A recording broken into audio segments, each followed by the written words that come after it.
నమస్కారం, వార్తలకు స్వాగతం. ముందుగా ముఖ్యాంశాలు.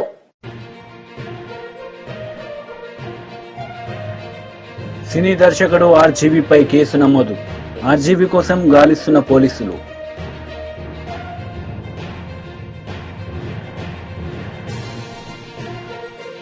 మాజీ మంత్రి కాకాని గోవర్ధన్ ప్రెస్ మీట్, పలు అంశాలపై వివరణ. చంద్రబాబు, లోకేష్, పవన్ కళ్యాణ్ కించపరుస్తూ పోస్టులు పెట్టిన కేసులో విచారణకు రాకుండా తప్పించుకుని తిరుగుతున్న సినీ దర్శకుడు రామ్ గోపాల్ వర్మ కోసం పోలీసులు అన్వేషిస్తున్నారు. గతంలోనే విచారణకు డుమ్మా కొట్టిన వర్మ ఇవాల్టి విచారణకు గైర్హాజరయ్యారు. మరింత గడువు కావాలని కోరారు. 2 సార్లు నోటీసులు ధిక్కరించిన వర్మ అరెస్టుకు రంగం సిద్దం చేస్తున్నారు. హైదరాబాద్లోని ఆర్జీవీ డెన్కు వెళ్లారు. మొబైల్ ఫోన్ స్విచ్ ఆఫ్ చేసిన వర్మ అందుబాటులోకి రాలేదు. హైదరాబాద్లో ఉన్నట్లు పోలీసులు అనుమానిస్తున్నారు.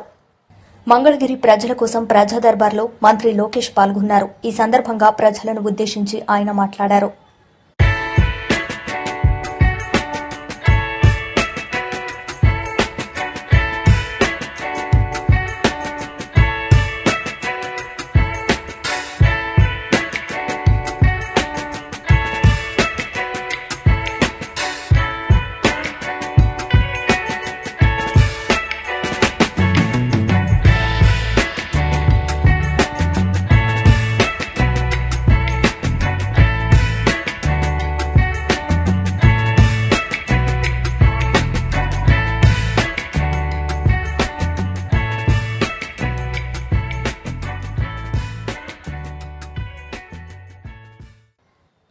కులగణన కమిషన్ కు 20 డిమాండ్లతో కూడిన వినతి పత్రాన్ని ఎమ్మెల్సీ కవిత అందజేశారు. మాసబ్ ట్యాంక్లోని కార్యాలయంలో కమిషన్ చైర్మన్ వెంకటేశ్వరరావుకు 35 పేజీలతో కూడిన వినతి పత్రాన్ని కవిత అందజేశారు. కులగణన చేపట్టబోమని బీజేపీ సుప్రీంకోర్టుకు అఫిడవిట్ ఇచ్చిందన్న కవిత, కులగణనకు వ్యతిరేకమని బీజేపీ చాలాసార్లు చెప్పిందన్నారు. కామారెడ్డి డిక్లరేషన్లో కాంగ్రెస్ ఎన్నో హామీలు ఇచ్చిందన్న ఆమె కామారెడ్డి డిక్లరేషన్ను అమలు చేయాలని బీఆర్ఎస్ డిమాండ్ చేస్తుందన్నారు. Thank you so much. ధన్యవాదాలు సార్, మాకు అవకాశాలు ఇచ్చినందుకు. తెలంగాణ జాగృతి అనే సంస్థ దాదాపు 2 దశాబ్దాల నుంచి వివిధ రకాల కార్యక్రమాలు చేస్తూ తెలంగాణ ప్రజలకు సంబంధించిన అనేక అంశాలను హైలైట్ చేస్తూ వచ్చాం సార్. నేషనల్ వైడ్ ఉన్నటువంటి ఇష్యూస్ ని కూడా టేకప్ చేశాం. తెలంగాణ సొసైటీలో ఉన్నటువంటి డౌన్ ట్రాడన్ సెక్షన్స్ కి సంబంధించిన ఇష్యూస్, అది ఎస్టీ చెంచులకు సంబంధించి ఇష్యూస్ అయినా, దళితులకు సంబంధించిన ఇష్యూస్ అయినా, మహిళలకు సంబంధించిన ఇష్యూస్ అయినా కంటిన్యూస్ గా టేకప్ చేస్తూ వచ్చాం సార్. అదే కోవలో మహిళా రిజర్వేషన్ కోసం దేశవ్యాప్తంగా రాజకీయాలలో మహిళలకు రిజర్వేషన్ ఉండాలన్న అంశం మీద ఢిల్లీలో 16 జాతీయ పార్టీలను ఒక దగ్గరికి తీసుకొచ్చి ఢిల్లీలో ఉద్యమాలు చేయడం జరిగింది. ఆ సందర్భంగా మా ముందు ఒక ప్రశ్న వచ్చింది. మహిళలు అనేటటువంటి విషయం మాట్లాడినప్పుడు మరి దేశంలో సగభాగం ఉన్నటువంటి మహిళలకు, అందులో సగభాగం ఉన్నటువంటి బీసీ మహిళలకు ప్రాతినిధ్యం ఇవ్వాలి కదా, మరి మీ స్టాండ్ ఏంటి అని అడిగినప్పుడు మేము ఖరాఖండిగా కుండబద్దలు కొట్టినట్టుగా బీసీ కోటా ఉండాల్సిందే, ఉప కోటా ఉండాల్సిందే మహిళా రిజర్వేషన్ లో అని చెప్పి మేము బలంగా వినిపించడం జరిగింది. అయితే మహిళా రిజర్వేషన్ లో బీసీ ఉప కోటా ఉండాలి అన్నప్పుడు అసలంటూ బీసీలకు రిజర్వేషన్ ఉంటేనే మహిళా కోటా సాధ్యమవుతుంది. కాబట్టి బీసీ ఉద్యమాన్ని బీసీలకు, ఓబీసీలకు దేశవ్యాప్తంగా కోటా ఉండాలనేటటువంటి అంశం మీద అధ్యయనం చేయడం స్టార్ట్ చేసినాం సార్. చేసి అంటే వివిధ కమిషన్లు, కాలేకర్ కమిషన్ దగ్గర నుంచి ఇప్పటి వరకు వచ్చినటువంటి తమర్ కమిషన్ తో సహా అన్నిటినీ కూడా కూలంకుషంగా చర్చించి దాంతోపాటు కమ్యూనిటీ ఫీడ్బ్యాక్ దేశవ్యాప్తంగా తీసుకోవాలనేటటువంటి ఒక ఎజెండా పెట్టుకున్నాం సార్. అందులో భాగంగా మధ్యప్రదేశ్ లాంటి ప్లేసెస్ లో జరిగినటువంటి మీటింగ్స్ కూడా అటెండ్ అయ్యి అక్కడ వాళ్ళ డేటా కూడా తీసుకోవడం జరిగింది. తర్వాత తెలంగాణ వ్యాప్తంగా కూడా ప్రతి జిల్లా తిరిగి యునైటెడ్ పూల్ ప్రింట్ అనే ఆర్గనైజేషన్ తో బీసీ మేధావులందరితోనే ఒక సంఘం ఆవిర్భవించింది. భారత జాగృతి, తెలంగాణ జాగృతి ఆధ్వర్యంలో మేము కూడా అన్ని జిల్లాలు తిరగడం జరిగింది.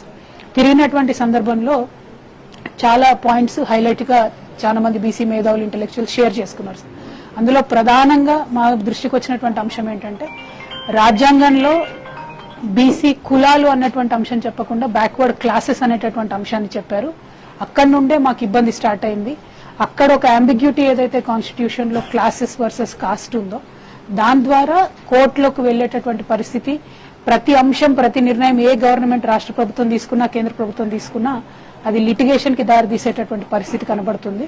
రాజ్యాంగ సవరణ జరగాలనేటటువంటిది ప్రప్రథమంగా అన్ని చోట్ల వినిపిస్తున్నటువంటి డిమాండ్ సార్. సరే రాజ్యాంగ సవరణ జరగాలి అని అంటే అత్యధిక మెజారిటీ ఉన్నటువంటి పార్టీలు ఉన్నప్పుడే అది సాధ్యపడుతుంది అనేటటువంటి అంశం మీద కూడా భిన్నమైనటువంటి అభిప్రాయాలు వచ్చినాయి సార్. సో మా ఫస్ట్ రిక్వెస్ట్ ఏంటంటే సార్, బీసీ కమిషన్ గా తమరు కేంద్ర ప్రభుత్వానికి దయచేసి రాజ్యాంగ సవరణ కోసం తెలంగాణ వ్యాప్తంగా వస్తున్నటువంటి డిమాండ్ ను మా వాణిని మీ వాణిగా కేంద్ర ప్రభుత్వానికి సిఫార్సు చేయవలసిందిగా ఒకటి కోరుతా ఉన్నాం సార్. రెండవది, విద్యా ఉద్యోగాలలో 27% రిజర్వేషన్ వస్తుందని మనం సగర్వంగా చెప్పుకుంటున్నప్పటికీ including UPSC any central government post లో 7-8% ఎక్కువ బీసీలు లేరు అనేటటువంటి డేటా రిపీటెడ్ గా రాజ్యసభలో లోక్సభలో కేంద్ర ప్రభుత్వం ఇస్తూ వచ్చింది సార్. ఎస్పెషలీ యూపీఎస్సీలో అయితే 5% కూడా దాటడం లేదు sir. Where you can govern అని మనం అనుకుంటామో అటువంటి పొజిషన్స్ లో బీసీల సంఖ్య దాటడం లేదు sir.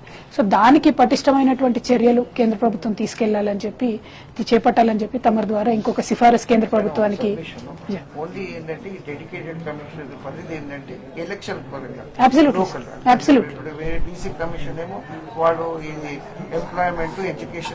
Absolutely I totally understand sir. కాకపోతే ఏ వేదిక ఉన్నా ఆ వేదికను వాడుకొని కేంద్ర రాష్ట్ర ప్రభుత్వాలకు మీలాంటి ఒక క్వాసి జ్యుడిషియల్ స్టేటస్ ఉన్నటువంటి కమిషన్ చెప్తే ఆ సీరియస్నెస్ వేరుంటుంది కదా సార్. సో సిఫారసు మాత్రమే, అడ్వైజ్ మాత్రమే చేయమని మేము రిక్వెస్ట్ చేస్తా ఉన్నాం సార్. అంటే బికాస్ ఇన్ ద ప్రాసెస్ మీకు సమాజం నుంచి వస్తున్నటువంటి డిమాండ్ చెప్పడంలో టీఓఆర్ మీరు అధిగమించినట్టు కాదేమో అని నా అభిప్రాయం సార్. అదొకటి. As a policy maker I know it is to be done at a parliament level, but మీ దగ్గర నుంచి అడ్వైజ్ వస్తే మాలాంటి వాళ్ళకి రిఫర్ చేయడానికి ఉంటుంది కదా సార్. మాటికి మేము అడ్వైజ్ చేసాము, తెలంగాణ ప్రజల డిమాండ్ ఇదని చెప్పడానికి అవుతుంది కదా. I finish. ఈ రెండు ప్రధానంగా కేంద్ర ప్రభుత్వంలో ఉన్నటువంటి అంశాలు. ఐఐటి, ఐఐఎం లాంటి ప్రెస్టీజియస్ ఇన్స్టిట్యూట్స్ లో ఎంతో పోరాటం చేస్తే తప్ప ఓబీసీ కోటా ఫుల్ఫిల్ అవ్వడం లేదు సార్. అదే ఇయర్ ఆన్ ఇయర్ జరుగుతున్నటువంటి వివక్ష. దానికి ఒక separate stream line green channel లాంటి సిస్టమ్ ఉండాలనేటటువంటిది కూడా ఒక డిమాండ్ వస్తుంది సార్. ఇవి పక్కన పెడితే రాష్ట్ర కేంద్ర ప్రభుత్వ సంస్థతో వైఎస్సార్ కాంగ్రెస్ ప్రభుత్వం ఒప్పందం చేసుకుంది. అదానితో ఒప్పందం జరగలేదని మాజీ మంత్రి కాకాని గోవర్ధన్ రెడ్డి స్పష్టం చేశారు. ఈ విషయంలో కూటమి ప్రభుత్వం దుష్ప్రచారాలు ఆపాలని హితవు పలికారు. 9,000 మెగావాట్స్ విద్యుత్ ని ఇస్తామని సెఖీ నాటి రాష్ట్ర ప్రభుత్వానికి లేఖ రాసింది. విద్యుత్ ఛార్జీలు కూడా తగ్గుతాయని ప్రభుత్వం భావించి ఈ ఒప్పందాన్ని చేసుకుంది. 2014-19 మధ్య యూనిట్ ధర 6.90 రూపాయల పైసలకి చంద్రబాబు కొనుగోలు చేస్తే మా హయాంలో 2.49 పైసలకే ఒప్పందం చేసుకున్నామని వెల్లడించారు. ఇదే చంద్రబాబు నాయుడిని, ప్రతిపక్షాలని, ఈనాడు పేపర్ని, మిగతా మీడియాలని ఒకవేళ ₹2.49 వాళ్ళు కరెంట్ ఇస్తామని చెప్పినప్పుడు దాన్ని తీసుకోకుండా కానీ ఉండుంటే యూనిట్ రేటు ఈరోజు ఏం రాసిన వాళ్ళు మీరు? ఆ రోజు ₹2.49 ఇస్తాననింది అది కేంద్ర ప్రభుత్వ సంస్థ. అయినా మీరు లాలుచిపడి రకరకాలైనటువంటి వాటితో మీరేదో ముడుపులు ఆశించి దానిని తీసుకోలేదు కాబట్టి పెద్ద తప్పు చేశారని చెప్పి గొగ్గోలు పెట్టేటువంటి వాళ్ళు. అంటే మీరు ఏదైనా మాట్లాడతారు, నరవలేనటువంటి నాలుక మడతేసి మాట్లాడతారు, తిప్పి మాట్లాడతారు, తిరగేసి మాట్లాడతారు. చంద్రబాబుకి, తెలుగుదేశం పార్టీకి అలవాటు, ఆనవాయితీ. వాళ్ళ తానా అంటే తందానా అన్నట్టుగా కొన్ని పత్రికలు, మీడియాలు దానిని ఏదో ఒక విధంగా ఈరోజు వాటిని ప్రజల్లోకి ఏ విధంగా దుర్మార్గంగా తీసుకువెళ్ళాలనేటువంటి ఆలోచన. నేను అడుగుతున్నా, ఆ రోజు ఉచితంగా ఇస్తే ఈరోజు మీరు ప్రశ్నిస్తున్నారు. తీసుకోకపోతే ఎందుకు తీసుకోలేదు? ఉచితంగా ఇస్తే దాని వెనక మీకున్నటువంటి ఆంతరం ఏమిటి, ఆలోచన ఏమిటి అని చెప్పి ప్రశ్నించుంటేవాళ్ళు. కాబట్టి ఇటువంటివన్నీ వస్తాయనే రాష్ట్ర ప్రభుత్వం కేంద్ర ప్రభుత్వ సంస్థతో ఒప్పందం చేసుకోవడం అనేటువంటిది ఆనవాయితీ. కాబట్టి ఇది పారదర్శకంగా ఉంటుంది. కేంద్ర ప్రభుత్వం అన్ని విధాలు ఆలోచన చేసి నిర్ణయం తీసుకుంటుంది. అందులో భాగంగా మనకి తక్కువ ధరకే ఇస్తుంది. అన్ని ఆలోచన చేశాం. అటు కేంద్ర ప్రభుత్వం, ఇటు రైతుల ప్రయోజనాలు, తక్కువ రేటు రావడం, డిస్కమ్లకు సంబంధించి ఈరోజు మనం కొనుక్కున్నటువంటి వాటికి సంబంధించినటువంటి దాంట్లో ఎక్కడ ఇబ్బంది లేకుండా ఉంటుంది. అంతే తప్ప అదానీ సంస్థతో నేరుగా ఒప్పందం చేసుకున్నట్టుగానే రాస్తున్నాయి. ఈరోజు ఒకసారి చూద్దాం. చంద్రబాబు నాయుడు గురించి ఈరోజు పేపర్లు రాస్తున్నాయి కదా, ఆయన బ్రహ్మాండమైనటువంటి సంస్కరణకర్త, సంస్కరణలకు ఆద్యుడు అని చెప్పి మాట్లాడుతున్నారు. సారి 2014-2019 మధ్య ఆంధ్ర రాష్ట్రంలో ఎంత చెల్లించాడు చంద్రబాబు నాయుడు ముఖ్యమంత్రిగా ఉన్నప్పుడు? సగటు యూనిట్కి సగటు రేటు ₹5.10 చెల్లించాడు. అవునా కాదా చెప్పానండి? ఈనాడు పత్రికను చెప్పానండి, చంద్రబాబు నాయుడిని చెప్పానండి, తెలుగుదేశం పార్టీని మాట్లాడమనండి. ఆ రోజు మీరున్నటువంటి హయాంలో 2014-2019 మధ్య మీరు కొనుగోలు చేసినటువంటి యూనిట్ రేట్ ఎంత? విద్యుత్ యూనిట్ ధర ఎంత? ₹5.10 కాదా? అటువంటిది ఈరోజు ₹2.49 వస్తే ప్రభుత్వానికి దాదాపుగా ₹2.61, ఈరోజు ₹2.60 ప్రభుత్వానికి ఆదాయం వస్తుంటే దాని మీద రకరకాలైనటువంటి కథనాలు మాట్లాడతా 2014-19 మధ్య ఉన్నవాడు ఎవరు? The great corruption king Chandrababu Naidu గారు కదా? ఆయన ముఖ్యమంత్రిగా లేడా? ఆయన ముఖ్యమంత్రిగా ఉన్నప్పుడు కదా ఈ ₹5.10 లెక్కన కరెంటు కొనుగోలు చేసింది యూనిట్ ధరకి. కాబట్టి ఈరోజు ఒకసారి చూస్తాం, ఆయన హామీలో జరిగినటువంటి ఘనకార్యాలు కూడా చూద్దాం. ఎందుకంటే ఈరోజు మాట్లాడుతున్నారు కదా ఏంటి అని చెప్పి సోలార్కి సంబంధించి 2014 వరకు ఆంధ్ర రాష్ట్రానికి సంబంధించి 11 PPAలు ఉన్నాయి, పవర్ పర్చేజ్ అగ్రిమెంట్స్ 11 ఉన్నాయి. చంద్రబాబు అయిన తర్వాత 2015-2019 మధ్య 2400 మెగావాట్లకు సంబంధించి 35 PPAలు. అంటే చంద్రబాబు నాయుడుకు ముందు పవర్ పర్చేజ్ అగ్రిమెంట్లు 11 ఉంటే చంద్రబాబు నాయుడు గారు వచ్చిన తర్వాత 35 PPAలకి ఉన్నాడు. దాదాపుగా వాటి విలువ ఎంత?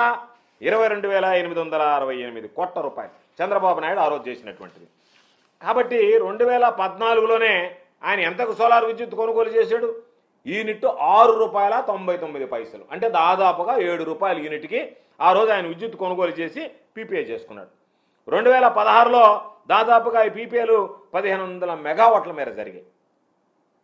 కాబట్టి నువ్వు చేసుకున్నటువంటి రేట్లు ₹5.10 దగ్గర నుంచి దాదాపుగా ₹5.10 దగ్గర నుంచి ₹6.90 వరకు ఈరోజు నువ్వు చేసినటువంటివి ఒక్కసారి చూస్తే మీ దగ్గర ఉన్నటువంటి పరిస్థితి యూనిట్కి గరిష్టంగా ₹3.74 నుంచి ₹4.84 వరకు చెల్లించాడు. ఇదైతే మరి సోలార్ విద్యుత్ అయితే 2014లో చేసుకున్నదైతే ₹6.99 లెక్కన చేసుకున్నాడు. 2016లో దాదాపుగా PPAలు 1500 మెగావాట్ల మీద జరిగాయి. ఆ తర్వాత సెకీ వచ్చి ₹2.49కి మేము తగ్గిస్తాము అంటే సిగ్గైనా లేకుండా ఆ రోజు మీరు ఇచ్చినటువంటి వాటికన్నా ఎంత తక్కువ ఉందనేటువంటిది మాట్లాడకుండా ఇదిగో ఇంత ఉన్నది వ్యత్యాసం ఇది ఉంది దాని మీద ఏదన్నా జరిగిందని మాట్లాడకుండా మేమున్నప్పుడు కొన్నా సరే అవినీతికి పాల్పడ్డా సరే ప్రజల నెత్తిన భారం వేసినా సరే డిస్కమ్లు కుప్పకూలిపోయినా సరే విద్యుత్ పంపిణీ వ్యవస్థ నాశనమైపోయినా సరే మేము చేసినటువంటిది బ్రహ్మాండం, మీరు చేసినటువంటిది అవినీతి అని మాట్లాడడానికి అసలు వీళ్ళు ఏ విధంగా మాట్లాడుతున్నారు, ఏ విధంగా మాట్లాడడానికి ప్రయత్నిస్తున్నారు అనేటువంటిది ఆశ్చర్యం కలిగించేటువంటి విషయం. అందుకనే 2019-20 సంవత్సరానికి వచ్చినప్పుడు ప్రభుత్వం వచ్చినప్పుడు కూడా రెగ్యులేటరీ కమిషనే ఇచ్చింది. విద్యుత్ కొనుగోలుకు సంబంధించి దాదాపుగా రిలీజ్ చేసినటువంటి తారీఫులో దానికి సంబంధించి ₹4.63 సోలార్ ప్రాజెక్టుల నుంచి ఉన్నటువంటి యూనిట్ కొనుగోలు ధర దాదాపుగా ₹5.90గా నిర్ధారించింది. అక్కినేని వారింట పెళ్లి బాజాలు మోగేందుకు సమయం ఆసనమవుతుంది. నాగచైతన్య శోభితలు 3 మూళ్ల బంధంతో ఒకటి కాబోతున్న విషయం తెలిసిందే. డిసెంబర్ 4వ తేదీన హైదరాబాద్లో వీరి వివాహం జరగబోతుంది. ఈ నేపథ్యంలోనే తాజాగా వీరి వివాహానికి సంబంధించిన ఓ ఆసక్తికరమైన వార్త నెట్టింటా వైరల్ అవుతోంది.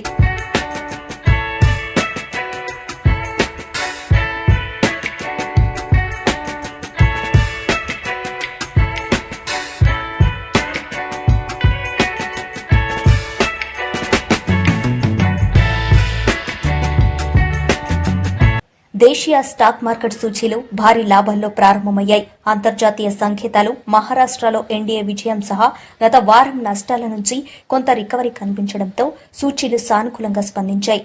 సెన్సెక్స్ 1260 పాయింట్లు పెరిగి ఆ తర్వాత కాస్త దిగొచ్చింది.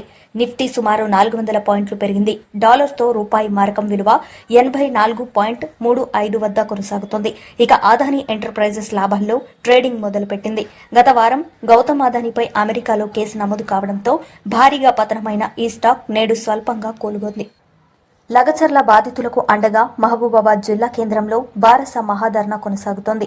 మహాధర్నాకు భారస కార్యనిర్వాహక అధ్యక్షుడు మాజీ మంత్రి కేటీఆర్ హాజరయ్యారు. హైదరాబాద్ నుంచి రోడ్డు మార్గంలో మహబూబాబాద్ జిల్లా కేంద్రానికి చేరుకున్న ఆయనకు పార్టీ కార్యకర్తలు, నేతలు ఘన స్వాగతం పలికారు.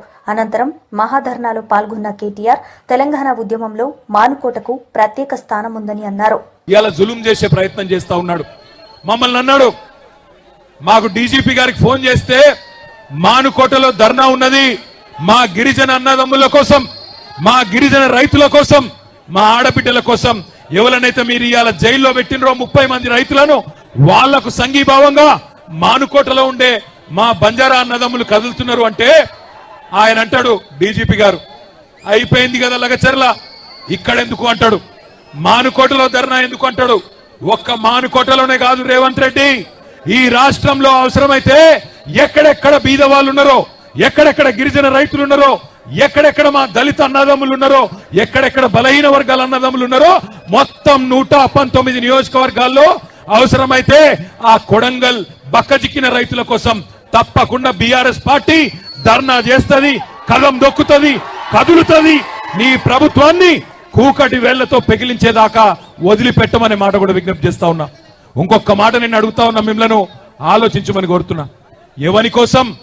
ఫార్మా విలేజ్ అల్లుని కోసం అక్కడ ఫార్మా దుకాణం పెట్టి వాళ్ళ సొంత అల్లుని కోసం ఇవాళ పేదవాళ్ళ భూములు గుంజుకునే ప్రయత్నం చేస్తా ఉన్నాడు. ఈ ముఖ్యమంత్రి పేదోళ్ళ కోసం పనిచేస్తలేడు. అదాని కోసం, అల్లుని కోసం, అన్నగాని కోసం, తమ్ముడి కోసం, వాళ్ళ కోసం తప్ప రాష్ట్రంలో రైతుల కోసం గాని పేదవాళ్ళ కోసం గాని ఈ ముఖ్యమంత్రి పనిచేస్తలేడు. ఒక్కసారి ఆలోచించండి. ఇంకో 10 రోజులైతే సంవత్సరం నిండుతుంది రేవంత్ రెడ్డి ప్రభుత్వం కూర్చొని. ఏం చెప్పిండు అన్నాడు?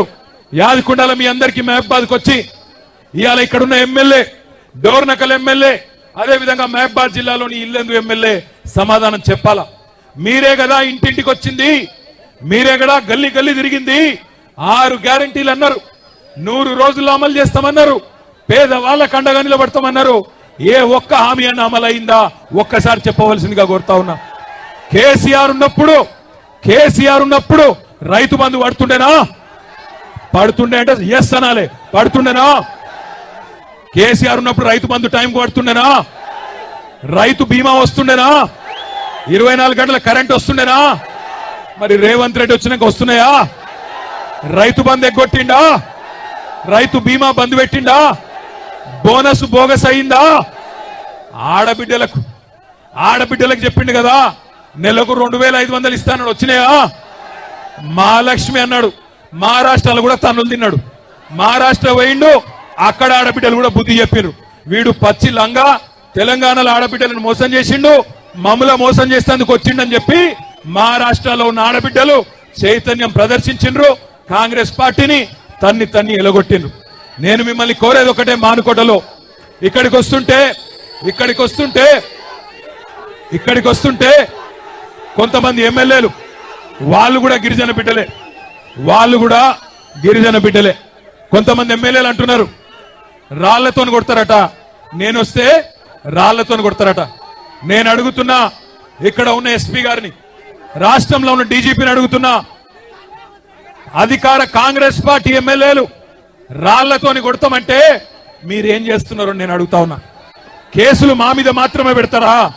కాంగ్రెస్ వాళ్ళ మీద కేసులు ఉన్నాయా? కాంగ్రెస్ ఎమ్మెల్యేలు రాళ్లతోని కొడతామంటే, కాంగ్రెస్ మాజీ ఎమ్మెల్యేలు పెట్రోల్ పోసి తగలబెడతామంటే భయపడతాం అనుకుంటున్నారా? ఇది కేసీఆర్ తయారు చేసిన బృందం, కేసీఆర్ దళం. భయపడం.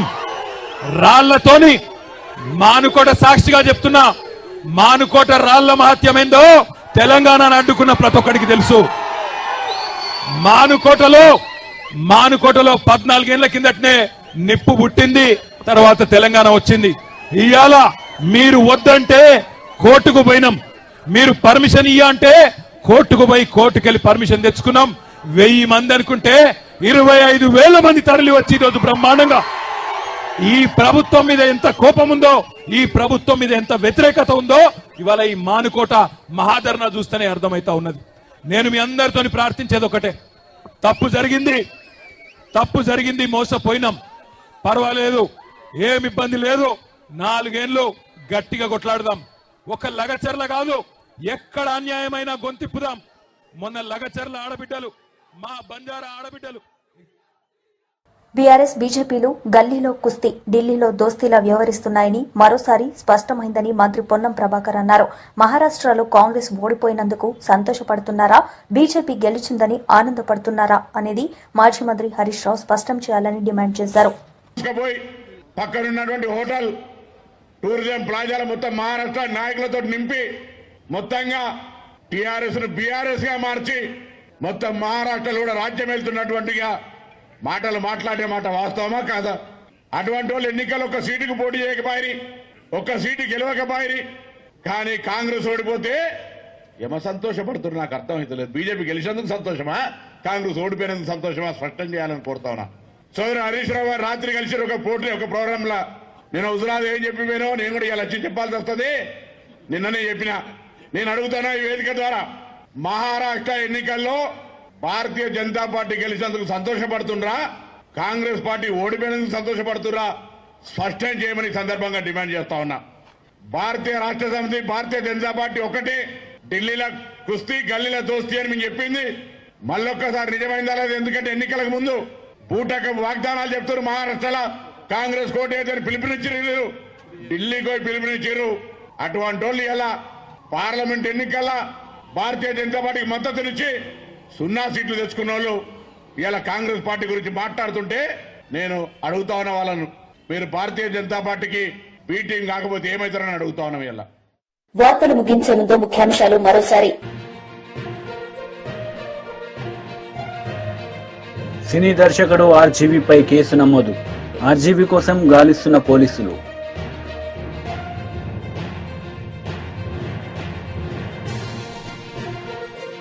మాజీ మంత్రి కాకాని గోవర్ధన్ ప్రెస్ మీట్, పలు అంశాలపై వివరణ. ఈ వార్తలు ఇంతటితో సమాప్తం. తిరిగి ప్రసారమయ్యే వార్తల్లో మళ్ళీ కలుద్దాం. అంతవరకు సెలవు. నమస్తే.